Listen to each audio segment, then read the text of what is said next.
Le sport féminin, c'était plutôt ça jusqu'au 19e siècle. Du cerceau, de la danse, du patinage. Puis, cette femme, Alice Millat, a révolutionné le sport en imposant la participation des femmes aux Jeux Olympiques. Ça plaisait pas à ces messieurs, j'aime bien vous dire. Tous les hommes qui étaient autour, ils n'aimaient pas tellement. Née en 1884, Alice Millat est une passionnée de sport. Et c'est à Londres, où elle a suivi son mari, qu'elle s'initie au hockey, au football et surtout à l'aviron dont elle sera championne. Veuve à 24 ans, elle rejoint Paris et intègre le club Femina Sport, qui propose surtout de la gymnastique rythmique et dansée. Elle est élue à la présidence du club en 1915 et ouvre son club à d'autres sports réputés plus virils. Athlétisme, basketball, football, rugby, hockey. Des hommes s'opposent à cette féminisation de leur sport et la polémique enfle. Ils nous refusent le droit aux muscles parce qu'ils veulent rester les plus forts. Mais ils auront beau faire, notre sexe aura du biceps et du jarret. Et ce sera tant pis pour vous, messieurs les tyrans. Le muscle de la femme est en route et rien ne l'arrêtera. Alice Millat estime que pour changer les choses, les clubs féminins doivent être dirigés par des femmes.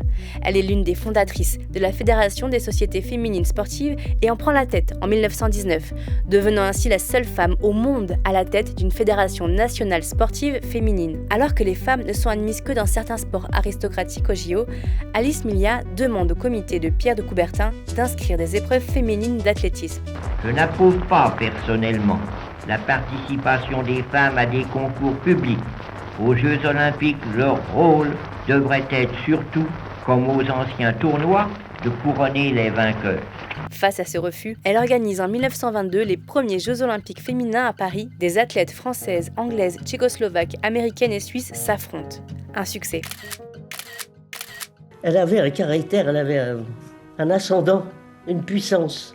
Elle régnait sur le sport féminin comme une reine, on ne faisait rien sans elle. On l'oblige à retirer le mot olympique de ses compétitions. Mais l'enthousiasme demeure, et tous les 4 ans jusqu'en 1934, de plus en plus de pays participent.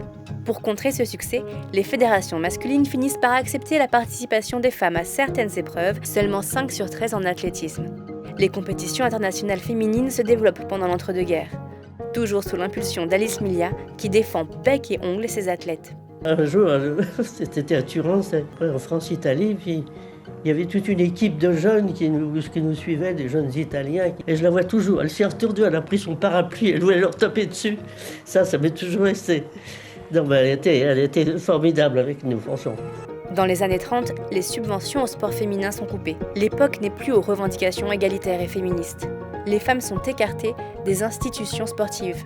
Alice Millat meurt en 1957 dans l'anonymat. Même sa tombe ne porte pas son nom.